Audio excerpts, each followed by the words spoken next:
Podcast Network.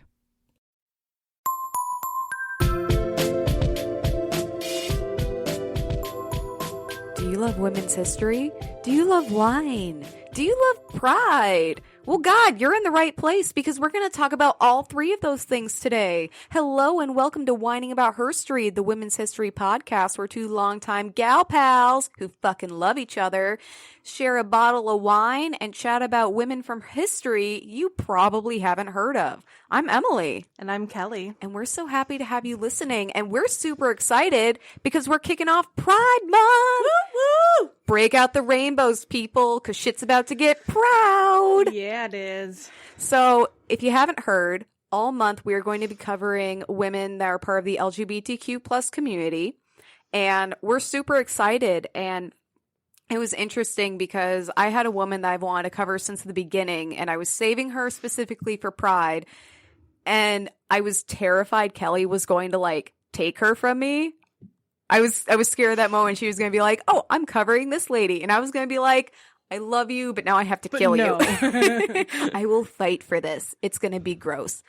But then Kelley told me who she was going to cover, and it turns out that our two herstory gals were like besties in real life. That's great. We always joke about the women we cover being besties, and now we actually did cover best friends from herstory. Right. And I'm super excited. Yeah. So before we crack into who we're covering, we are going to talk about the wine we're drinking. Kelley, do you want to tell us about this sexy wine? I don't know if I'd call it sexy. It's a red. I feel like reds are inherently sexy. So today we are drinking Matchbook from Dunnigan Hills. It's a 2015 Syrah.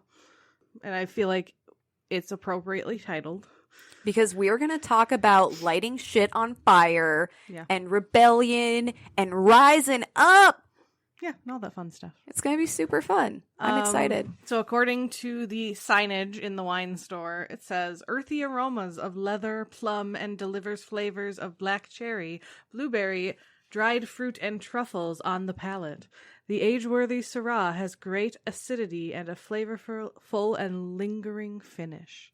You know, I don't think I get any of that. When you're listing flavors of your wine, maybe don't start with leather. No, that wasn't a flavor. That was an aroma, but still. I know when I read that, I was like, did they just say their wine smells like leather? It smells like an old shoe. Yeah, I mean, here's the thing.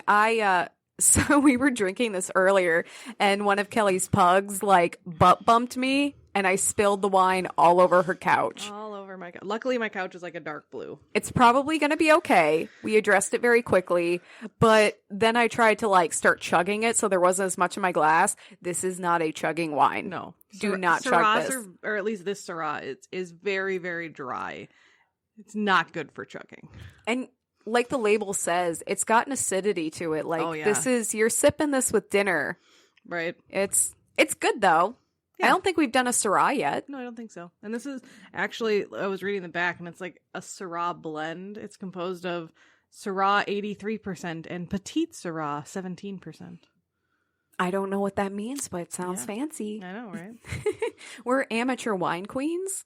We like the wine, but we don't understand the wine. No. Wine doesn't need to be understood. It's just meant to be enjoyed. Yes, with good friends.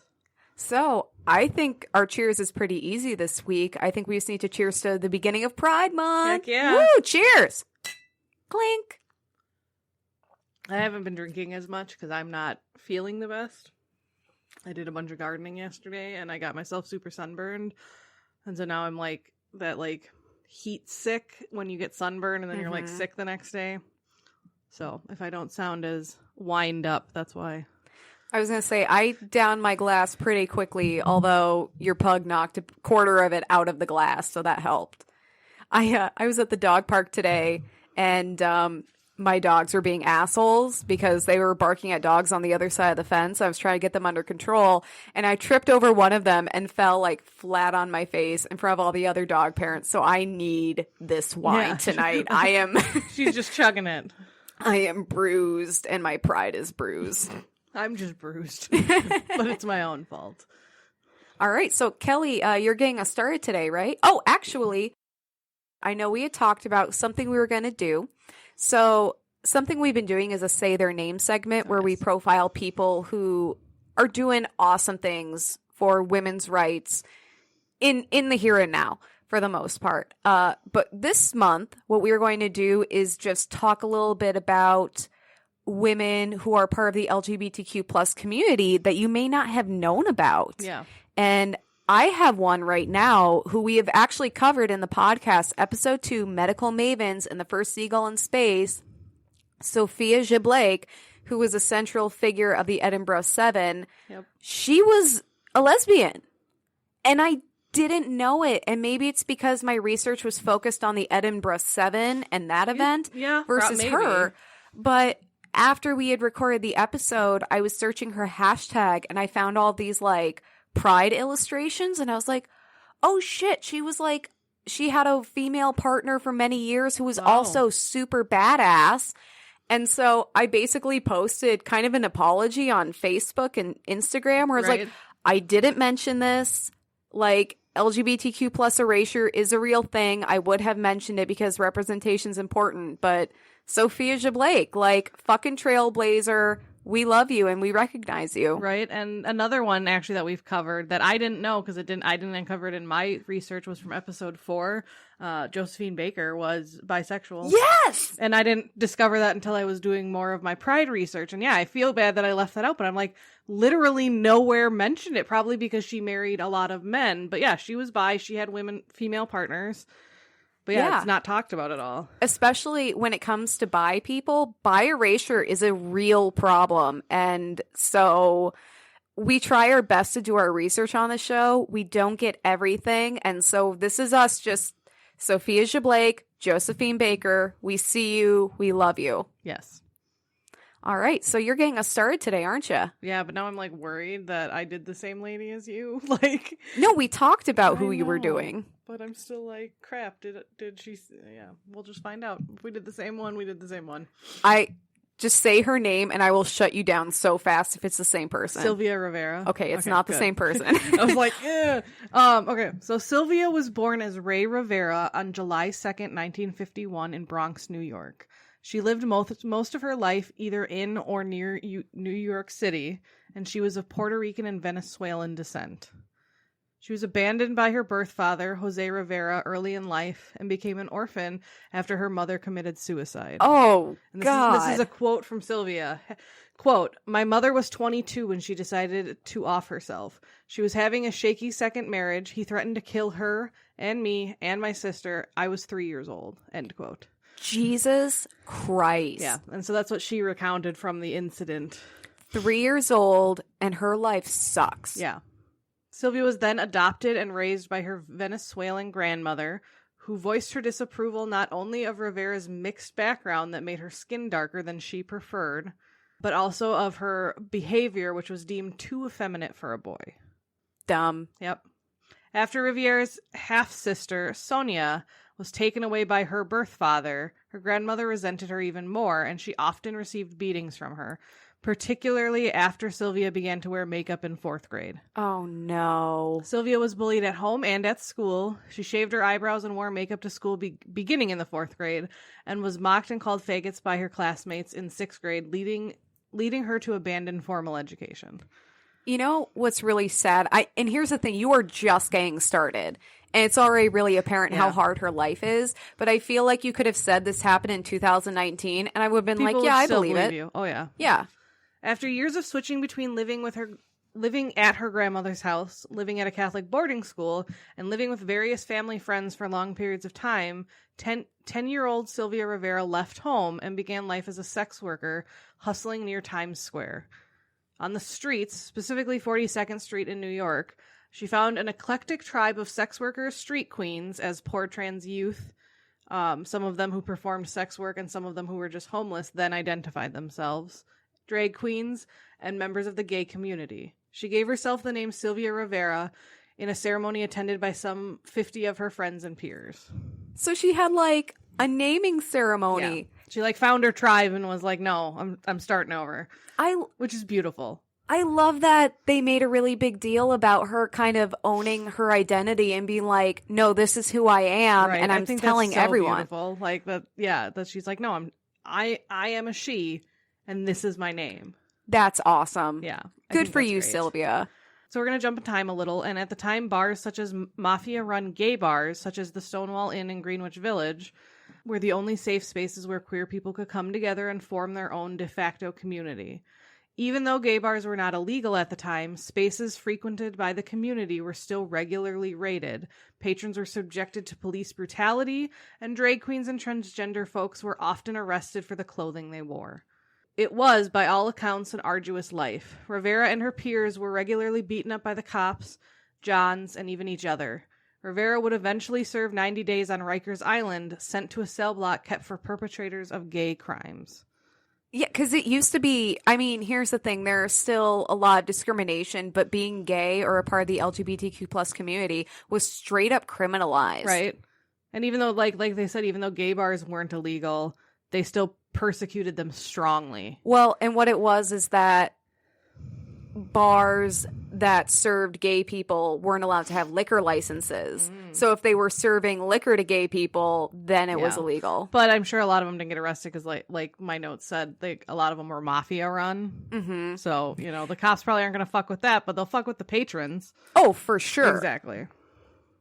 Okay. Sylvia's activism began during the civil rights movement and continued through the movement against the Vietnam War and second wave feminist movements. Sylvia didn't care about labels and definitions. Throughout her life, she referred to herself as a half-sister, a drag queen, or a transvestite. Her attitude on her fluid identity further strengthened her position as a radical activist in the mainstream gay movement. So she might even have been borderline gender fluid, but it sounds more like she was trans. Yeah. That shouldn't have taken me that long to think about it. It's the headache.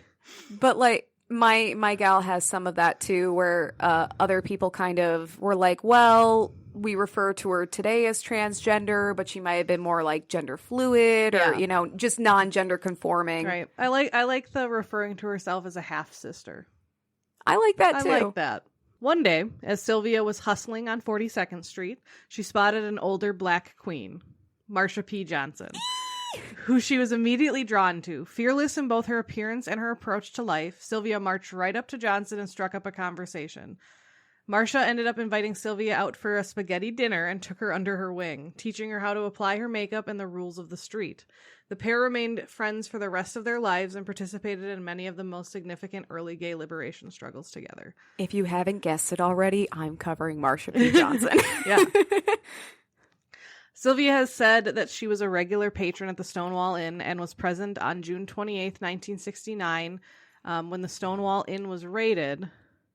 Sylvia was 17 at the time. Rivera was there, supposedly with her close friend and fellow activist Marsha P. Johnson, and they capitalized on what they say was the ultimate opportunity for resistance. And it has been said Sylvia has thrown one of the first bottles at the police. One of the first. Maybe not the first. This whole event became known as the Stonewall Riots, which, if you don't know, that's kind of also what started gay pride parades or gay pride rallies, because the first one ever one was held a year after the Stonewall Riots. Yeah, it was a moment that really sparked the modern day gay liberation movement. Yeah. Like, people were fighting for gay rights before this, but this is what really kicked everything into gear. This was kind of the watershed moment. So the Stonewall Riots are when gay men... When gay men, lesbians, bisexual people, drag queens, street people, and trans people rose up against what started as a raid by the police. The incident resulted in 5 days of rioting. Patrons of the bar, the greater gay community, homeless youth, African Americans, and Puerto Ricans protested and won. Woo! The protests contained hurled barricades, broken window, fire bombs. Just one broken window? Yeah, that's all it says. Just one window. One. It was a really big window, though. It was the whole... Oh, it does say windows. Sorry, forgot the S. Fire bombs, cries of... Hashtag. Fuck you! Cries of, quote, occupy, take over, end quote, fag power, and liberate the bar.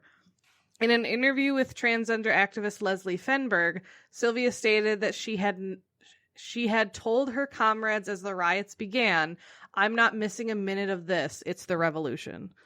She emphasized the fact in other interviews quote, we were the front lines. We didn't take no shit from nobody, and we had nothing to lose, end quote. Yeah, when you're already being victimized by the police, you're at the bottom rung. I mean, you're engaging in like survival sex work. I mean, fuck, why not? Go for it. Fight for your rights. Sylvia also liked to redress those that thought she threw the first Molotov cocktail at Stonewall. She liked to give interviews where she said, quote, I have been given the credit for throwing the first Molotov cocktail by many historians, but I always like to correct it, she said in 2001. I threw the second one. I did not throw the first. I had it, and someone was just a little quicker than me. Like, they released first. I was in the throwing motion. Her presence at the Stonewall Inn has been widely debated. And like I said, she has been credited with throwing the first brick, though she denies it. But regardless of the degree of her participation in the frenzy that took place at the Stonewall Inn that night and the 5 preceding nights, afterwards, Sylvia laid low for a few months for unknown reasons. Probably because of the riot. Yeah, I mean, even in my story, there was a lot of like historical discrepancy. And there was one note where it was like people might have lied about Marsha's part in it because she was such a vulnerable person being a trans woman of color. Oh, yeah. And same with Sylvia. Yeah. She was also a trans woman of color. Absolutely.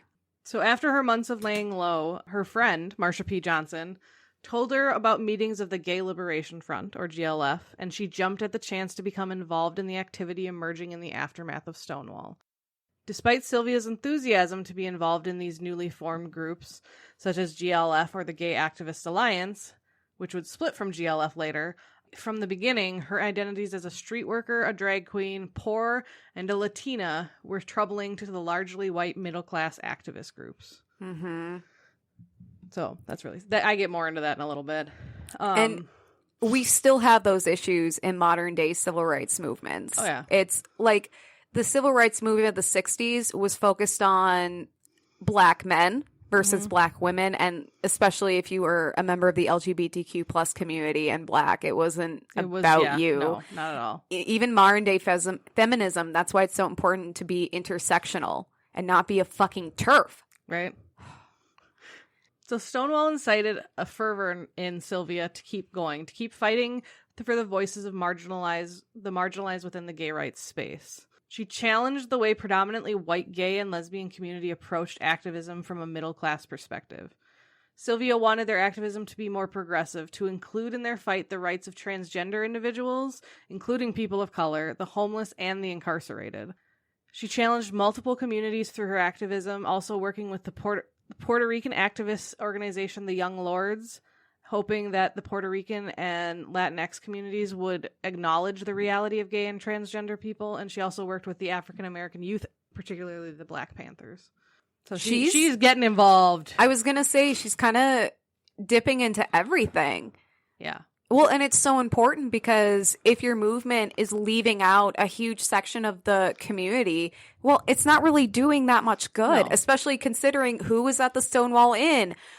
Poor, homeless, people of color, trans, I mean, the most marginalized, disenfranchised people in your community, you need to fucking fight for them because they fucking fought for 5 days. Yeah, there's a quote from Sylvia later in her life that kind of brings that up. So at different times in her life, Sylvia battled substance abuse and lived on the streets, largely in the gay homeless community at the Christopher Street docks. Her experiences made her more focused on advocacy for those who, in her view, mainstream society and the assimilated sectors of lesbian, gay, and bisexual and transgender communities were leaving behind. For these reasons, Sylvia projected her voice to give her community power. She fought for herself, but most importantly for the rights of people of color and low-income LGBT, back then, people. As someone who suffered from systemic poverty and racism, Sylvia used her voice for unity, sharing her stories, pain, and struggles to show her community that they are not alone. She amplified the voices of the most vulnerable members of the gay community, drag queens, homeless youth, gay inmates in prison and jail, and the transgendered people. As discussed, Marsha P. Johnson and Sylvia were friends and allies, and their discussions led to activism, and in the 1970s, they co-founded the Street Transvestite Action Revolutionaries, also known as STAR, And they later also had a house that they called the Star House. I just want to interject if that's okay. Yeah. So we're using the term transvestite, which I know is not appropriate in modern day, but back That's what then they used, yeah. that was the term. I don't think transgender was a common term back then. So we're not. Sylvia even referred to herself as a transvestite. Yeah. Same with Marsha sometimes. So I just want to say we're not trying to be offensive. We're not like just throwing that word around. That was the term of the time that they used. Yes. So Star offered services and advocacy for the homeless queer youth and fought for the sexual orientation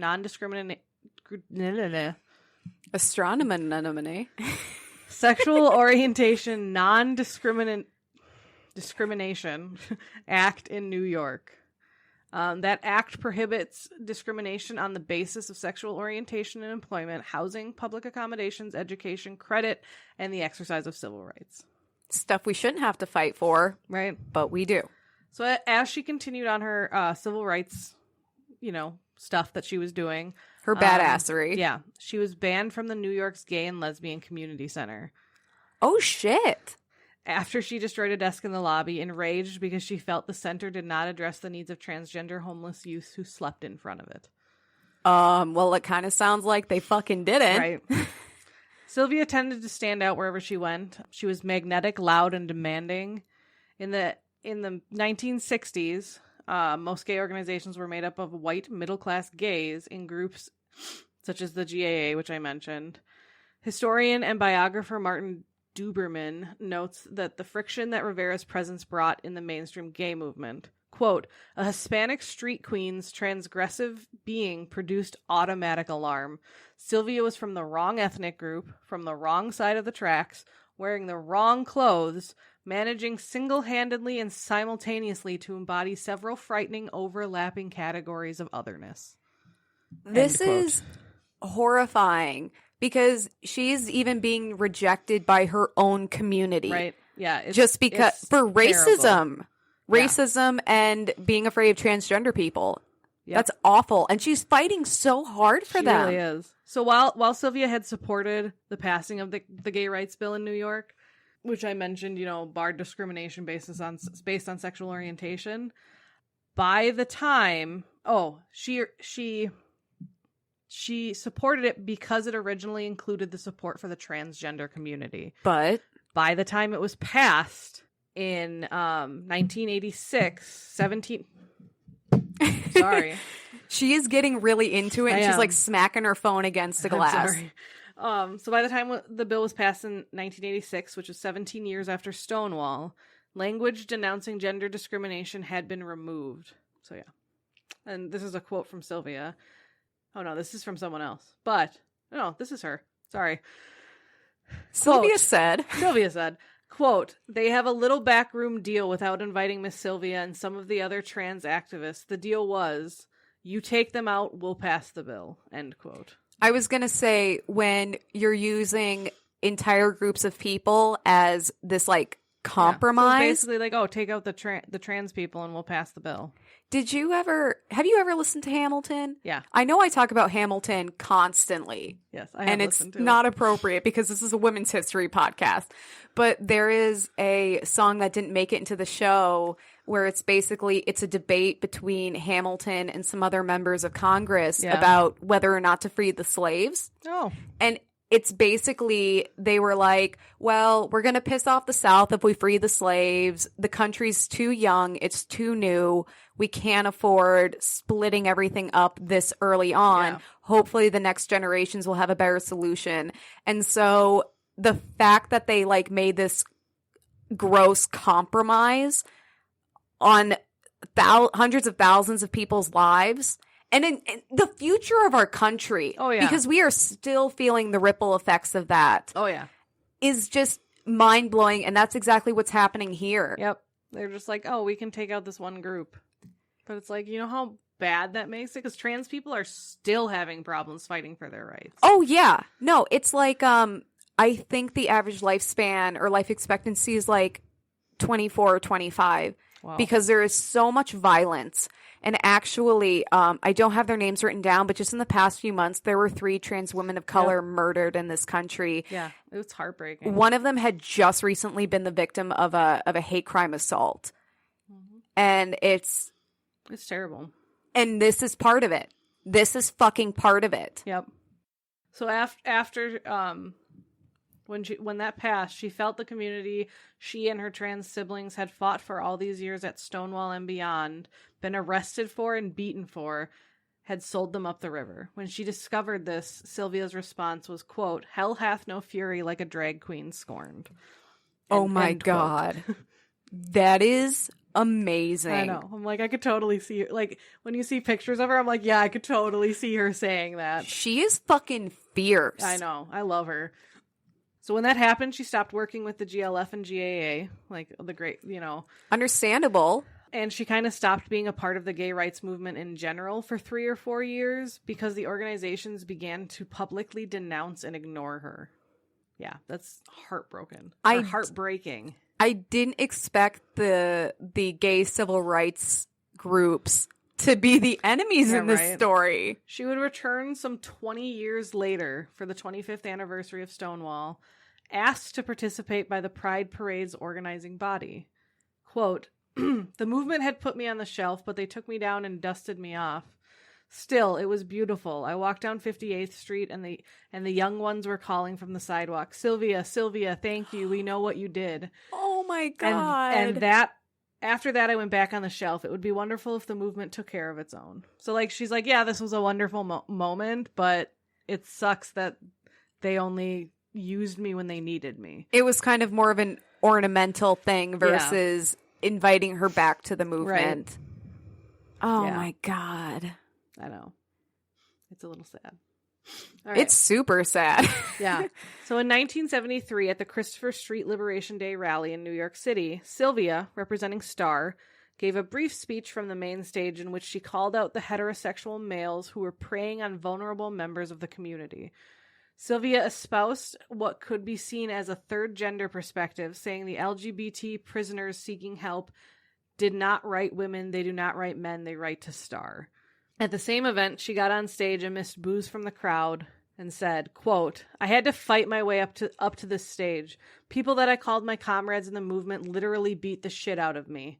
This speech, which I have more from, is called her "Y'all Better Quiet Down" speech, because that's what she said when she got on stage. Y'all better quiet down, because I'm about to drop some ugly truths on you. Yep. So the more of the speech, not all of it, is, quote, "You go to bars because of what drag queens did for you, and these bitches tell us to be quiet, being ourselves. You all tell me go and hide my tail between my legs. I will no longer put up with this shit. I have been beaten. I have had my nose broken. I have been thrown in jail. I have lost my job. I have lost my apartment for gay liberation. And you treat me this way? What the fuck's wrong with you? Think about that." End quote. After the rally, Sylvia broke down, disbanded STAR, and left activism for 2 decades. Sadly, she still continued to struggle with homelessness and drug addiction, but her impact was not in vain, and her lifelong activism ensured that the T would be placed in the LGBTQ rights movement. Oh, Sylvia. I know. In early July 1992... Sorry, I'm going to talk about how your person died. Oh, spoilers! Shortly after the New York City Pride March, Marsha's body was found floating in the Hudson River off the West Village piers. Police promptly ruled her death a suicide, despite the presence of a head wound. Marsha's friends and supporters, Sylvia included, insisted Johnson had not been suicidal, and People's Posturing Campaign later declared that Johnson had earlier been harassed near the spot where her body was found. In May 1995, Sylvia tried to commit suicide by also walking into the Hudson River. Oh, no. She was not successful, and that year she also appeared in the Arthur Dong documentary episode Outrage 69, part of the PBS series on the question of equality, and gave an extensive interview to gay journalist Randy Wicker in which she discussed her suicide attempts, Marsha's life and death, and her advocacy for poor and working class gays and the homeless and the AIDS crisis. In the last 5 years of her life, Sylvia renewed her political activity, giving many speeches about the Stonewall Uprising and the necessity for transgender people including drag queens and butch dykes. I'm sorry, like that's so not politically correct anymore. But that's how it was back then. That was how they were referring to it. Yeah. To fight for their legacy at the forefront of the LGBT movement, she traveled to Italy for the Millennium March in 2000, where she was acclaimed as the why do I keep wanting to say hashtag? Quote, mother of all gay people. You're such a millennial. Yeah, apparently. It's funny because I never use hashtag. Hashtag gay rights, hashtag blessed. Yeah, right. In early 2001, after a service at the Metropolitan Community Church of New York, referring to the Star of Bethlehem announcing the birth of Jesus, she decided to resurrect Star as an active political organization, now changing transvestite to the more recently coined term transgender. There we go. Which at the time was understood to include all gender nonconforming people. I love that.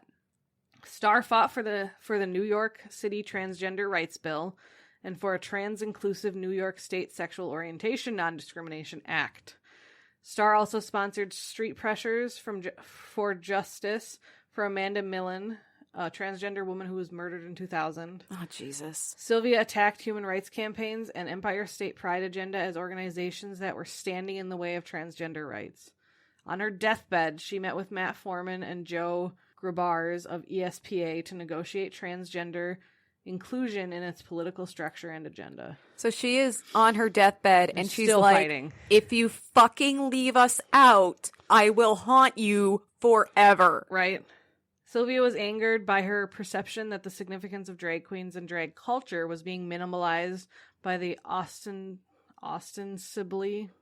thank you. Ostensibly it's the wine. Assimilationist gay rights agenda, particularly by new would-be non-sexy finger quotes, gay leaders who were focusing on military service, don't ask, don't tell, and marriage equality.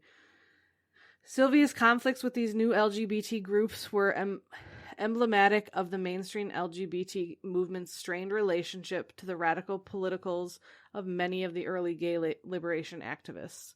After Sylvia's death, Michael Bronski recalled her anger when she felt that she was being marginalized within the community. Because it's been going on for fucking ever. I'd be pissed too. Right? Some people felt that one of her main goals was to destroy the Human Rights Campaign. Oh no, this is something she said before she died. One of our main goals now is to destroy the Human Rights Campaign because I'm tired of sitting on the back of the bumper. It's not even the back of the bus anymore. It's the back of the bumper. The bitch on wheels is back. So that's what she said about how she felt about the current gay community and how they were dealing with their marginalized people. Yeah, because they're not addressing the most vulnerable members of their community. Exactly. Which is a problem. Yeah, it definitely is. Especially, ooh, sorry about that. The table is pissed. No, that was my phone. Oh, your phone is pissed. Especially in a community that already has problems, being seen, to marginalize part of it is a huge thing. Oh, absolutely. Sylvia's struggles did not relate exclusively to gay and trans people, as they intersected with issues of poverty and discrimination faced by people of color in general. This caused friction in the GAA, as it was mainly made up of white middle-class gays, as I said before. Another transgender person of color, who was an activist and scholar, Jessie Gann, discussed how mainstream LGBT groups have routinely dismissed and not paid sufficient attention to Sylvia's Latina identity, while Puerto Rican and Latino groups have often not fully acknowledged Sylvia's contributions to their struggles for civil rights. Tim Retzolf has discussed this issue with respect to the omission of discussions about race and ethnicity in the U.S. LGBT history, particularly with regards to Sylvia's legacy. So, Sylvia died during the dawn hours on February 19th, 2002 at St. Vincent's Hospital of complications from liver cancer. Oh, no. Activist Riki Wilchins noted, quote, "In many ways, Sylvia was the Rosa Parks of the modern transgender movement, a term that was not even coined until 2 decades after Stonewall," end quote. You know what's interesting about that is that Rosa Parks was not the first person to refuse to give up her seat on the bus. I'm not trying to diminish her, but she was chosen by the civil rights movement to be their kind of spokesperson for that issue. And the idea of Sylvia Rivera being the Rosa Parks of her movement no one fucking wanted her.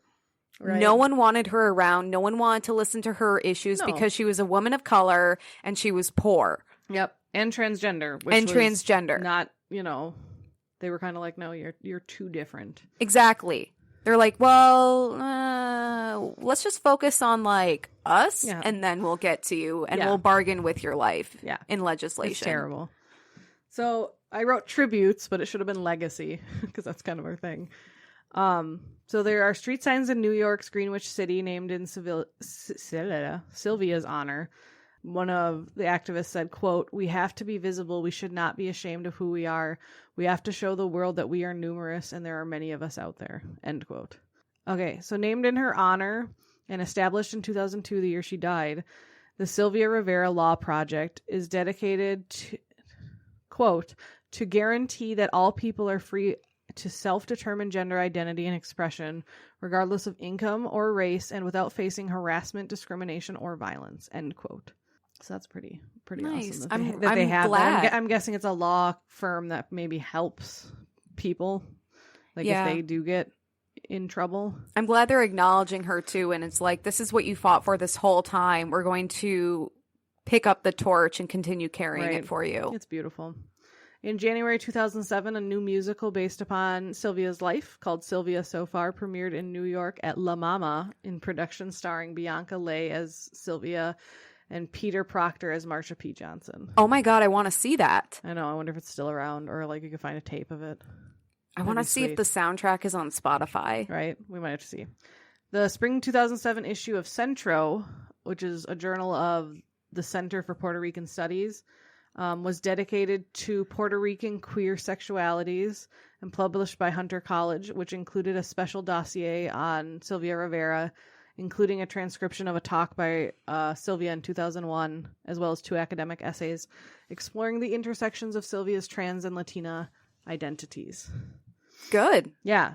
In 2014, the Social Justice Hub at the New York School's newly opened University Center was named the Baldwin Riviera Boggs Center after activists James Baldwin, Sylvia Rivera, and Grace Lee Boggs. Nice. Cool. In 2015, a portrait of Sylvia Rivera was added to the National Portrait Gallery. Fucking good. In 2016, she was inducted into the Legacy Walk. What's the Legacy Walk? I don't know. I didn't look that up. If you know what the Legacy Walk is, please email us at whiningaboutherstory@gmail.com. There was also a short film called Happy Birthday, Marsha, about Sylvia Rivera and Marsha Johnson, set in the hours before the Stonewall riots. Oh. Yeah. So I did a little extra part on just how she felt about her gender identity. Mm-hmm. So that's what I'm going to do now as my last little chunk. Bring it on. So Sylvia's gender identity was complex and varied throughout her life. In her essay, Transvestites, Your Half-Sisters and Half-Brothers of the Revolution, she specifically claims her use of the word transvestite as only applying to the gay community.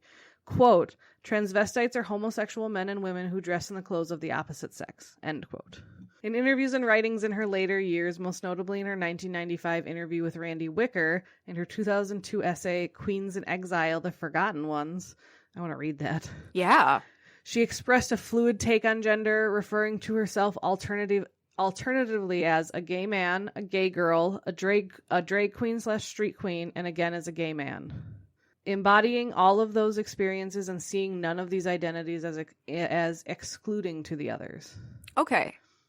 So she kind of just saw herself as all of them at once. Right. She writes of having considered gender reassignment surgery earlier in life, but of ultimately choosing to reject it, only taking hormones near the end of her life. Okay. This is a direct quote from her. "I left home at the age of 10 in 1961. I hustled on 42nd Street. The early 60s was not a good time for drag queens, effeminate boys, or boys that wore makeup like we did. Back then we were beat up by the police and by everybody. I didn't really come out as a drag queen until the late 60s. When drag queens were arrested, what degradation there was.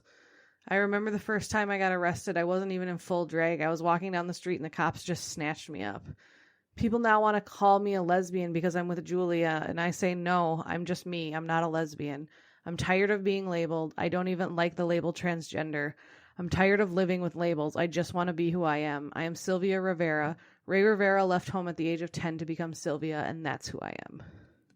I love that because for some people, having a label is very comforting. You know, it's like you have a name for how you feel. Right. But other people, the label is just not for them. And those are completely valid. And you don't have to fit squarely into a single label. No. You know, it's not like, oh, well, I'm pan. And so immediately everyone knows how I feel about everything at all times because I fit in this little box. Yeah, exactly. And she's just, I just want the freedom to fucking exist and do what I want and not have people question my identity, right, or criminalize me for it or abuse me for it. She's like, I just want to live. Yeah, I don't need the label. I am my name. Like, I'm Sylvia Rivera. That's all you need to know. Yeah. And that's all we do need to know. Yeah. That was really beautiful. I wanted to end on that quote because even though it's a longer one, like, I really enjoy that quote a lot. That was really beautiful. So I wish, I mean, you already kind of gave away the ending to my lady. I mean, this was in the 60s. I would be really surprised if they weren't already. No, for sure. But so I had texted Kelley when I was finishing the research on Marsha P. Johnson, and I was just like, this is fucking hard. It was real hard. Like, the stories of women we cover are usually rough, you know? Yeah. They don't always have a happy ending. But there was just an extra layer of pain to reading these stories. Oh, yeah. And we are doing our best to do them justice. And we're trying to keep it light. We're trying to have fun here, but it's hard. Oh, yeah. Because like I'm hearing about Sylvia and I'm just like, can everyone just get their heads out of their asses for 2 goddamn minutes? I know, right? Like figure how much could have been done if they would have just included her and let her, like, help them. She was so active. She was so vivacious. She was there to do the work. I know, and they just wouldn't let her. That they basically drove her from activism for 20 years. And just because they were so against her. Like, that's, ugh. She's already being victimized by people outside of the community. And then people within the community who are supposed to be her fucking allies. Yeah. Also tell her to go fuck off. Yeah, that's terrible. All right. So I am going to cover Marsha P. Johnson, a transgender woman and LGBTQ plus activist. Also Sylvia Rivera's bestie. Woo, woo, woo, woo. By the way, we didn't plan to do these women. We did, when we found out who we were doing, we did plan to do them for the same episode, but it was a complete coincidence that Kelley these 2 women was going to cover Sylvia and I was going to cover Marsha. Yeah. So, again, reaching through time. Yep. Okay. When we think of civil movements, there are certain names that rise to the top. Martin Luther King Jr., Susan B. Anthony, Nelson Mandela. But as we've mentioned before, civil rights movements rely on the actions of many. Most of these people will never be named or have their stories told. And that's what we're going to try to do today. Marsha was born on August 24th, 1945 in Elizabeth, New Jersey. She was one of 7 children born to her working-class parents, Malcolm and Alberta. As a child, Marsha attended an African-American Methodist Episcopal church and was a devout Christian throughout her life. By the time she was 5, Marsha began wearing dresses. So very early on, she knew who she was and what she wanted to do. And what she wanted to be, yep. Right. Naturally, she was teased and harassed by neighborhood boys, causing her to dress as a boy again. Marsha was also sexually assaulted as a young child by a 13-year-old boy. Ugh. And like we were talking about with Sylvia, this story, if you had told me this happened in 2019, you can still see it. This is not a unique story, and that is tragic. As if growing up trans in the 40s and 50s wasn't hard enough, Marsha's own mother told her that to be a homosexual was to be, quote, lower than a dog. Wow. So, all sides. Yeah. Starting off real just fun. like Sylvia. Just all sides. Once Marsha graduated from high school in 1963, she got the fuck out. With nothing but $15 and a bag of clothes, Marsha eventually found her way to Greenwich Village, New York, where she worked waiting tables. So what was the landscape in New York like for members of the LGBTQ plus community? Well, even though in 1950 New York downgraded sodomy from a felony to a misdemeanor, progress ? Yeah. Rampant criminalization of LGBTQ people was common. They weren't allowed to dance in public. Bars were banned from... Wait. They weren't allowed to dance in public? Oh, no. Like, but if you're straight, you can dance in public? Like, how are they gonna know? I get into that a little bit. I'm like, that's because bullshit. They had ways of profiling people, and That's terrible. Gross. Sure. That's not a question mark, but just like, it's so weird how they were trying to profile people. And I'm sure a lot of people, they kind of ran in the same crowds because you couldn't be, even if you were really well off, you couldn't be openly gay around your straight friends. Right. You'd probably lose your job. Exactly. That's just interesting. Sorry. Yeah. I interrupted. Oh, yeah, no. Like, dancing? The dumbest fucking shit. Glitter was banned too, and it was disgusting. Okay, so they weren't allowed to dance in public. Bars were banned from serving them. And cross-dressing, which was considered sexual deviancy, was illegal. Yeah, this shit is bleak. Yeah. Says a woman wearing pants and committing sexual deviancy. Right? When she first arrived in New York, Marsha alternated between using her birth name and going as Black Marsha. Marsha was black. Yeah. I should have mentioned that before. She worked as a sex worker and was arrested frequently, later saying she stopped counting after her 100th arrest. Wow. She was living in a high-risk environment, working in seedy hotels, and was even shot. Super fun. Yeah. She would frequently sleep under tables in the Flower District of Manhattan. Marsha later changed her name to Marsha P. Johnson, saying the P stood for pay it no mind. This was like her catchphrase. So when people would question her about her gender, she would say, pay it no mind. That's awesome. Right? Or if people ask, like, what was the P stand for? Which I've never had anyone ask me what my middle initial stands for. But she'd be like, pay it no mind. Which I love because it doesn't matter. It doesn't. Like, mind your own damn business. One time she actually used the phrase on a judge who thought it was so funny he released her. That's amazing. Marsha also performed as a drag queen. Because she couldn't afford to purchase clothing and accessories, Marsha got creative. Remember the table she was sleeping under in the Flower District? Those tables were used for sorting flowers, and she would decorate her hair with the extra, which became a part of her signature look. So if you see pictures, whether she has a wig or not, she's almost always got like flowers in her hair. I'll try to find one that shows that real well. Marsha would also dress in flowing robes, shiny dresses, and red plastic high heels. That sounds awesome. I can feel the fucking blisters, though. Oh, yeah. That sounds... I can guarantee... Especially if you're a street worker and you're standing on a corner. Huh. Oh, yeah. Or even just performing. Really doing I'm not a heel person. Like, unless they're like the big heels that are like only like an inch or two tall. Yep. But no, yeah, I'm not a heel person. But so she would also wear bright wigs because she was born to stand out. Yeah, I can see why the two were friends. Oh God, they were born for each other. She performed with a few different drag groups throughout her life, including Hot Peaches and the Angels of Light. Ooh. In 1975, Marsha was photographed by Andy Warhol. What? Wait, really? That's cool. It was a part of his Ladies and Gentlemen Polaroid series. Huh. And the pictures of her are so cool because there's this one where she's like looking up very angelic and she's kind of got her hands under her chin. And it's like the perfect kind of 50s feel all-American gal pose. And it's Marsha P. Johnson. And she looks so cute. I'll try to find that one to put on the blog. She's almost got like this blonde kind of beehive wig on. You can find it really easily. Sure. It's super I'll just cute. Search Marsha P. Johnson, Andy Warhol, and I'm sure it'll be the first thing. That's what I did. Great minds think alike. Later in her life, Marsha even performed in London. Ooh.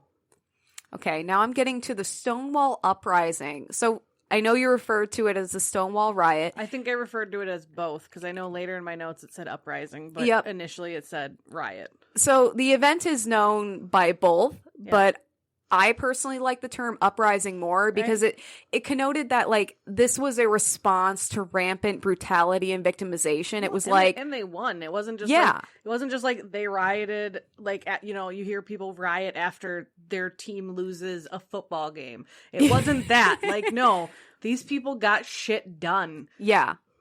And because I was like, I don't want, like, I think riot and I think that. I was like, oh, your team lost. Flipping over cars and Eagles, fucking Philadelphia. Fuck you guys. Sorry, if you listen in Philadelphia, we love you, but come on. And so the uprising, I felt like, told a better story. It's a stronger word. Exactly. Okay, now let's paint a picture. Just see it in your mind's eye. Close your eyes. Listen to Emily's voice. I'm going to put on my sexy NPR voice. Hello. I'll try not to talk.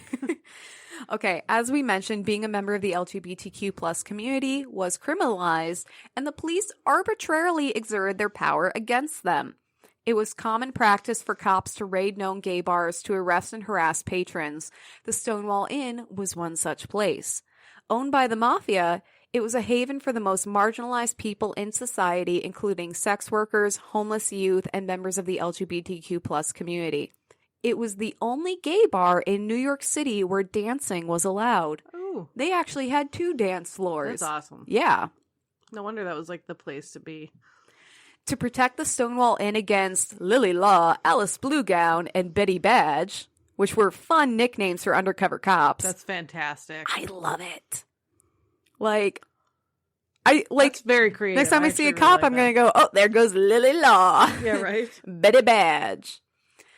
So patrons were greeted by a bouncer who inspected them through a peephole to see if they recognized them or if the patron, quote unquote, looked gay. Staff would also stow away extra liquor behind secret panels so they could get back and up and running quickly after a raid. The Stonewall Inn also bribed the cops to tip them off if there was going to be a raid, because they're the mafia. Right. They're like, hey, let us know so we can, like, store our liquor so we don't get, like, fucked over. Exactly. When raids did occur, the police would line up patrons and inspect their IDs. Anyone without an ID, dressed in drag, women not wearing 3 pieces of feminine clothing, or anyone they fucking felt like would be arrested. And this is what I was talking about before, the weird, like, profiling. I'm like, well, what constitutes feminine clothing? Because they were profiling butch lesbians. Yep. Female police officers would also take the patrons dressed as women to the bathroom and verify their gender. Super fucking gross. Yeah. Which makes me think they were having people strip in front of the cops. Like, they were just going to the bathroom and like, up their skirts or, do you have a penis? Show me your penis. Like, it's disgusting. Well, I find it interesting that they were only making the women do that. Like, so like if you look enough like a guy, you're fine. Yeah, because they were trying to catch like drag queens. I know, but you can drag queen the other way. You could be you can dress as a man. Well, then you'd get caught for being too butch. I mean, you're absolutely right. But I'm just saying, like, if you look enough like a man that they can't tell you're a woman, you're fine. Apparently. You don't have to go strip in a bathroom, is what I'm saying. Well, and maybe they did, but that was the instance I read about where they would force people who were dressed as women to like terrible. Like that's prove their it's kind of like how they wanted genitals. To like segregate bathrooms when they were like, oh, depending on what you have, that's the bathroom you have to go in. It's like that doesn't work that way. You know what? There was this one time this creepy guy was following me in a bar, so I ducked into the women's bathroom because everyone knows creepy guys can't go into women's bathrooms. It's like putting a blanket over you and the monsters can't get you. Yeah. It's foolproof. It's the dumbest fucking shit. Well, it's like when that was happening, I saw like a video of like they brought someone, they made sure the bathrooms were empty, but it was a girl and her best friend who was a trans man, but still had his woman parts. Okay. So according to that law, he would have to go in the women's bathroom. So she like filmed him coming out of the stall and he looks like a big burly man. And she's like, would you be comfortable with him in the women's bathroom? Because with this law, he would have to use the women's bathroom. And I can guarantee you you wouldn't be comfortable with it because he looks like he looks Yeah. like a man. Like, Well, and what sucks about it is you're kind of automatically outing yourself as transgender because if you see someone who looks like a man coming out of the women's bathroom, you know, okay, they're either in the wrong bathroom or they're transgender, which opens them up to victimization, especially if you are a woman, if you're a trans woman coming out of the men's bathroom. all right, you come out of a stall and you know, maybe you've already had like the boob replacement or boob implants and stuff, and so everything looks female. Even if you're That's just gonna be terrible. Even if you're just in a dress, feminine, yeah, it doesn't matter. That would but be so bad. I can think of so many bars where that would just end so terribly. Trans people are already subjected to so much violence and they're so vulnerable against violence. So why would you fucking make it worse? Oh, because you don't care about trans people and you Which is why don't that care law about women. Didn't pass and was bullshit. Good. Because here's the thing. Don't pretend like you care about women and you care about protecting someone like me when rapists are still getting off with probation. Yeah, it's bullshit. And they've admitted. They'll admit it. Yeah. They'll be like, yeah, I did it. Well, I mean, he's just such a good swimmer. I'm sorry. I'm getting he just has such a promising career ahead of him. I'm real punchy about this. Okay. So at 1:20 a.m. on June 28th, 1969, 9 police officers approached the Stonewall Inn and shouted, "Police, we're taking the place." Super formal. There were 2 undercover cops. Police still did that. We're taking the place. I'm putting your ass under arrest. Boom. They carry a little mics and they just drop them. There were 2 undercover cops already in the bar gathering evidence, and when they gave the signal, backup came. People tried to escape, but the police had barred the exits. Oh, that's kind of terrible. What if something went horribly, horribly wrong? Well, first of all, this bar was not a fucking safe place already. Right. But yeah, I mean, this is all very tactical? Yeah. Tactical.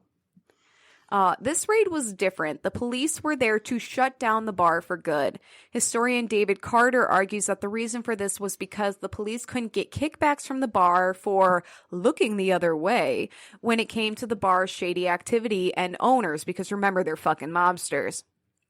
Instead, the owners would often blackmail their wealthier patrons who wanted to keep their sexual identities a secret. This was a lot of like gay men working in the financial district. Because again, this is the only place that they can be open about their identity and orientation.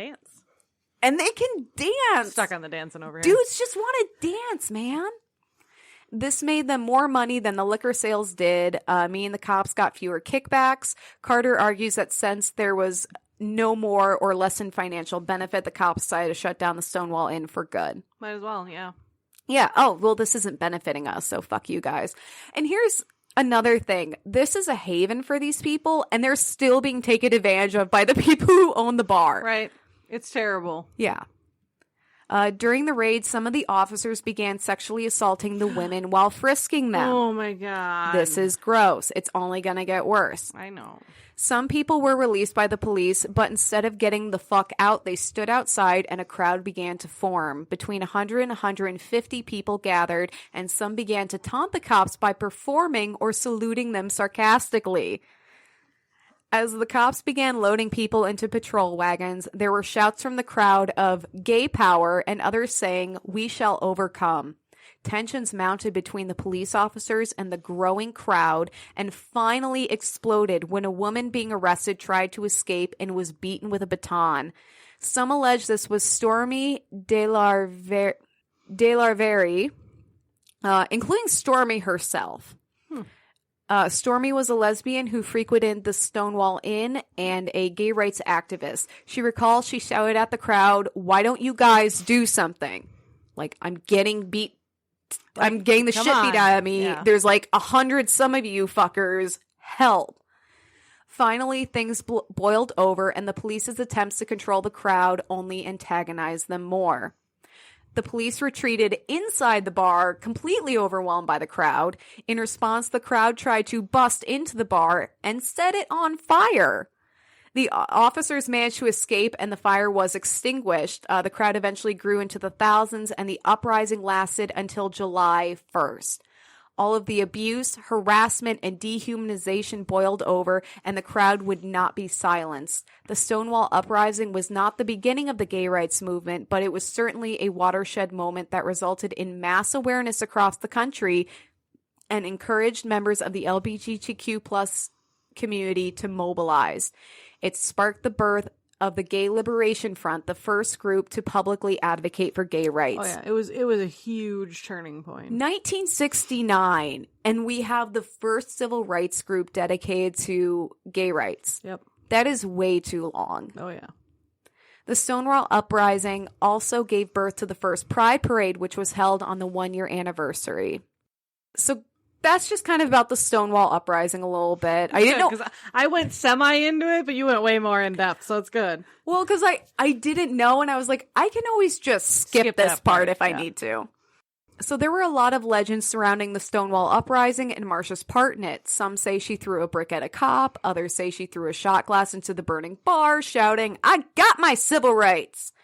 I found articles that said she was celebrating her birthday at the bar when it was raided, and others said that she joined the crowd after the rioting broke out. So it's very similar to Sylvia's. Like, some people say some things, some people say other. Yeah. And Marsha straight up denies that she threw the first brick, because sometimes she's credited for Sylvia that said too. that. She's like, no, I didn't throw the first one. I threw the second. I love that. I was just on the backswing. I was ready. We know that she was there and was an active participant, however. Many reported that on the second night, Marsha climbed up a lamppost and dropped a brick on a police car, shattering the windshield. That's awesome. I love that. After the Stonewall Uprising, Marsha teamed up with her friend and fellow uprising participant, Sylvia Rivera, best friends for life. High fives. Together, they founded the organization Street Transvestite Action Revolutionaries, or STAR, a group dedicated to helping homeless youth and trans women of color. And some of this, Kelley has probably already touched on, but if I don't stick to my notes, I will lose my place. She doesn't remember my story. It's fine. I wasn't listening. I was just nodding and smiling the whole time. She's just secretly like, okay, is it my turn yet? Is it my turn yet? It's like we talked about last time. Kelley and I actually have a very toxic relationship, and we just play nice for the podcast. Yep. Marsha was also a member of the Gay Liberation Front and attended the first Pride Parade. In 1970, Marsha and fellow Gay Liberation Front members staged a sit-in at the New York University after the school canceled the dance that was sponsored by gay rights organizations. Wow. Marsha and Sylvia were notable presences at gay rights events. Unfortunately, just as today, there was discrimination within the LGBTQIA community, and Marsha and Sylvia felt the impact of that when they were banned from the 1973 Pride Parade. Wow. The gay and lesbian community putting the event on weren't going to allow drag queens to march because, again, they just didn't feel like it was a good image for the movement. That's terrible. Fuck you. Marsha and Sylvia responded like fucking queens by marching in front of the fucking parade, which is the level of defiance and saltiness I aspire to be. Yeah, right. Just like, fine, I won't be in your parade. I'll be ahead of it. It reminds me of like little kids, like, I'm not touching you. I'm not touching you. I'm just waving my finger in front of your fucking face. Right. Oh, we're not marching in the parade. We are before the parade. Yeah. The march produced one of the best-known photos of these powerful besties, which we will put on it's beautiful. the vlog. When Marsha and Sylvia established the Star House, a shelter for gay and trans youth, a shelter that they paid for with money they made as sex workers, Marsha became known as the drag mother. So basically, she became like the mother figure for all of these kids who didn't otherwise have supportive families. It was like a house mother, like, you know, sometimes you get that in like foster homes and stuff. Yeah, and there's this tradition in the LGBTQ plus community of making your own families because sometimes you can't depend on your blood family. In Sylvia's story, like when she had her naming ceremony, like she had, you know, a group that came, like, and that I imagine that like her birth or her baptism almost. Yeah. And this is so cool how they're like, these women don't have anything. Right, but they're using what they have to help people that are going through what they went through. And they're engaging in really dangerous work, especially as trans women of color.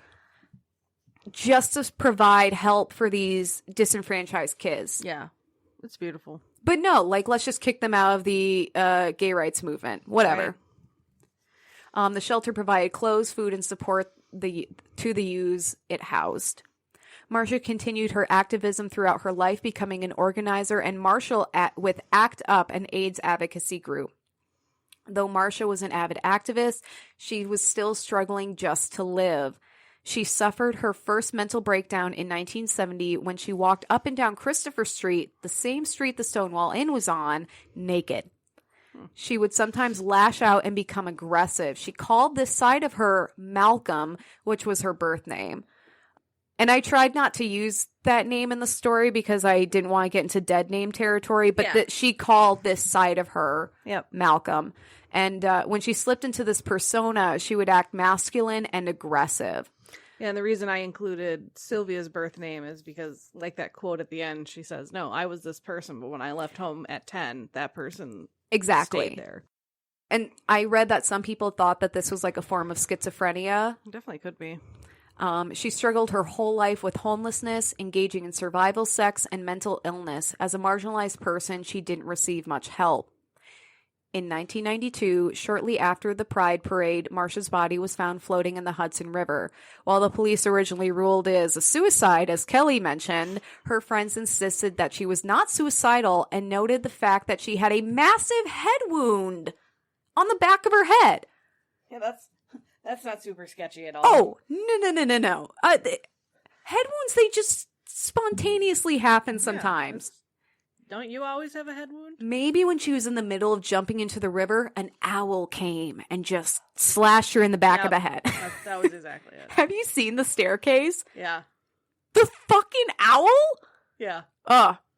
We're not a true crime podcast. We're not going to get into that, but it's just dumb shit.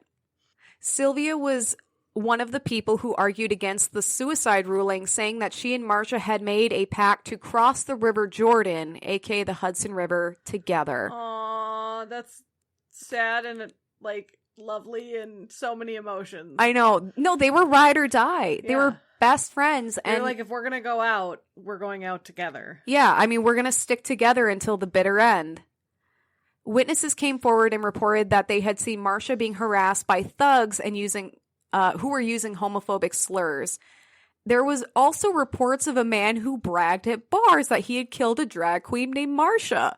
But it was totally a suicide. It was a different Marsha. You know, they're all over. There's like 80 different drag queens named Marsha. Come on. That, which one? Died recently. That we found with head wounds floating in the river. Ugh. Despite all of this, the police refused to look further into the case because it involved, quote, a gay black man. And to purposely misgender someone, especially after they've died, is just fucking repulsive. And it still happens today. Yeah. And I was telling you, when I was doing my research, I found an article by Laverne Cox, or maybe it was a series of tweets and the article was about that. But basically she was talking about how trans people, a lot of times after they die, especially in these like violent, horrible ways, are misgendered, they're dead named, and it's just a complete erasure of their identity when they are in the position where they cannot fight back. And it's like, I understand if it happens like once and it's truly like a mistake. Fine. But you better, as soon as you find out it's a mistake, be putting that little edit in there like, hey, I got this shit wrong. And then it better never fucking happen again. But yeah, these people are doing it on purpose. Oh yeah, it's like, one, we don't care, and two, we're gonna like twist the knife a little more. Because you gotta know, police are just like, well, whatever. He had a penis. It's a guy. Oh yeah, we don't care Whatever. about this person, we're not gonna and dig any we're further. Gonna be assholes. Marsha was cremated, and her ashes were spread out over the Hudson River. In November 2012, activist Maria Lopez got the NYPD to reopen the case as a potential homicide. Wow. Which is awesome, but it's been so long, it's hard to have hope. Anything. Right. I mean, they don't have DNA, they don't have witnesses, they don't have suspects because everybody's dead. Never looked into it. But the symbolism, at least, of them reopening the case and acknowledging, wonderful. Hey, we might have fucked up. We definitely fucked up. I don't know if they'd say it that way. They fucking better, because they fucked up. Marsha is remembered as a vivacious activist who worked so hard and did so much with so little. And I didn't really include a legacy. I mean, there have been books and documentaries and plays and everything on her, but there was this one bit of the story I found that really hit me right in the feels so hard. In 1992, when George Segal's Stonewall Memorial statues were moved from outside the Stonewall Inn to a nearby park, and these two statues depicted two men standing and talking, and then two women sitting and talking, and were titled Gay Liberation. So when these statues were moved from outside the Stonewall Inn to a local park, Marsha remarked, quote, "How many people have died for these two little statues to be put in the park to recognize gay people? How many years does it take for people to see that we're all brothers and sisters and human beings in the human race? I mean, how many years does it take for people to see that we're all in this rat race together?" And what's really remarkable about these statues is there's like a sense of intimacy and love between the figures, but they're not kissing. Yeah. They're not really holding hands. It looks like just two sets of people talking. And what's really beautiful about that is because it's just the freedom to exist. That is all Sylvia wanted. That's all Marsha wanted. That's all anyone wanted. And we are getting closer, but we are not there yet. And that is why it is so important to talk about these stories, even though it is really hard. Like I finished my research. I started crying. I know. I was crying too. It was bad. But it's like they need to be heard, and you know, people need to see them just like they need to see the people that are still alive and still struggling with this. Right. And when we see you and we love you, just be yourself. If you need to hear that, we fucking love you. I will call you and leave you a voicemail if you want me to do that. You don't even have to support us on Patreon. No, just send us an email. You and leave you a voicemail telling you that you are worth it and you are wonderful, and just be who you are because we see you and we respect you. I love you, Kelley. I'm gonna make Emily cry. You are. This is really emotional.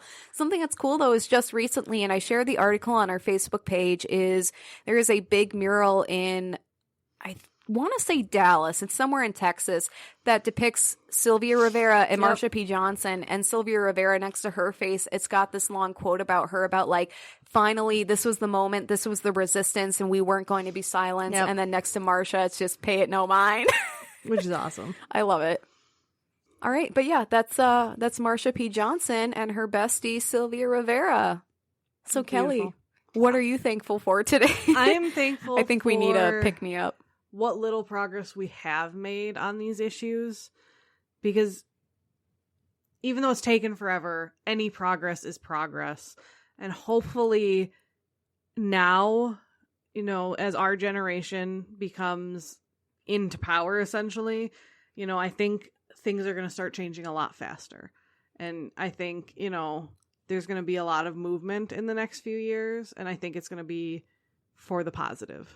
Right. I agree. I get really excited about people in our age and even the people younger than us who are growing up in a much more tolerant world.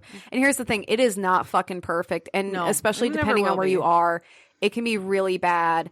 But it is better than it was yesterday, and it's better than it was the day before, and it's better than it was 10 years ago. We're just going to keep moving. We're going to keep marching forward. What are you thankful for? God, what am I thankful for? I mean, you kind of stole the show with that. Nothing I can say is going to compare. I'm thankful for the support I have in my life. I'm thankful for my dogs. I actually had the opportunity. I'm just going to go right into my own life here, because Kelley said it all, but I recently got to take them to the dog park a couple times this last week, and it was so nice because they're such good boys and they run and they have fun. She asked me both times, and both times I was like, nah. You had your grandma over. First my grandma was over, and then the next time I felt like I was dying, so I took a nap. That's okay. It was funny because I actually ran into a friend of mine the first time, and I've got a Chihuahua and a Pit Bull, and she's got a Chihuahua, and I'm not saying our Chihuahuas are in love, but we might have a doggy wedding because it'd be really cute. Actually, something that's really cool is when I was at the dog park, I met this older lady, and she was a veteran from Vietnam. Oh, wow. And Kelley and I participate in the Suicide Awareness and Prevention Walk in town every year, and I was wearing my shirt from that says, "Be the voice, hashtag stop suicide." Hashtag. It actually does say hashtag. There we go. And she was like, "I really like your shirt. It's nice that people wear that." And we got into this conversation about how it was really hard when she came back, her struggles. Sure, especially since for Vietnam vets, the turmoil that was going on in the country when they came back, they weren't thanked. People booed them. People were angry. They blamed a lot of the soldiers that came home for us being in the war, which is bullshit. Right. I'm like, they didn't buy their own plane tickets and go over. They didn't get like a big welcome home like a lot of soldiers get. They got a lot of animosity when they came home, and that it's hard enough when you're a soldier coming home and not knowing how to deal with, readjusting to civilian life. But I can't even imagine what it would be like having those struggles and having people not want to deal with it because you fought in this war that they didn't want. Right. Even though you probably didn't want it either. Exactly. But it was, we had this conversation. It was really nice. And something I think is so cool about veterans is they're always sharing resources of information with They're you. Like the nicest people. Oh, yeah. And like she's telling me about support groups at the local VA, which I had never heard of. Right. I was like, why haven't I gotten this information before? Like, what's going on? But we record these episodes a week in advance. So this is Memorial Day weekend. So for me to run into a vet and have that connection, that conversation was really important to me. And that was really nice. Beautiful. So, and her dog was super fucking cute. Side note. All right. Next time you go, I'll come with. I want you to. I know, I want. And I know the pugs would love it. Oh, yeah. And Charlie loves the pugs. Yeah. He thinks he's a pug. Yeah, he thinks he's a pug. Yep. Anyway, so that is it for our episode. Please hit us up on Instagram, WAHpod, and Facebook at Whining About Herstory. Check out our website, which is whiningaboutherstory.com, where we post blogs about our episodes. And currently we're also doing a series on The Dinner Party, which is a series of women throughout history. Some fictional, most not. And I post those on Thursdays. I'm on the third wing, and that'll probably be a two-parter as well, like the wing 2 was, because there's a lot of ladies. It's raining ladies. It's raining ladies. It's raining ladies. Hallelujah. Yeah, we need to remake that song. And, feel free to email us about anything at, whiningaboutherstory@gmail.com. We'd love to hear from you. We want to hear about the women in your life. We want to hear about the women you'd like us to cover. Heck, we want to hear about you. We want to hear about how amazing we are. Kelley's giving me the shittiest look like right all now. the emails are going to be like, I love Emily's voice. And I'm going to be like, delete. I love your voice. I don't mind my voice. I was like the sexy podcast voice, which I haven't mastered yet. See, I don't feel like I have a sexy voice though. And actually doing a podcast, I'll like hear when I'm talking what my voice actually sounds like when I'm having your normal voice. I'm saying like your intentional sexy podcast voice. That's because I worked at a call center for like 2 years. Yeah. And so, no, like 3 years. Yeah. And I had to master the sexy voice because that's how you get were the money. out calling, not in, like you weren't receiving calls. Oh, yeah. No, I was calling people asking for Yeah. money. Hey, do you want to support sexy co-eds getting a fucking education? Give me your money, baby. I'm kidding. That's totally not what we said. It was more like the, hi there. I hope you're doing well. Is someone still available? Yeah, Minnesota accent. Yeah, which didn't work that well because I was working in Wisconsin. I mean, they have the accent too, kind of. I just opened up every time. Hey, how's your beer and cheese doing? Are you sitting down to your beer and cheese? How's that going for ya? Man, them Packers. Oh God, them Packers. They're a something, eh? Getting straight Canadian now. Okay. Before we offend too many people.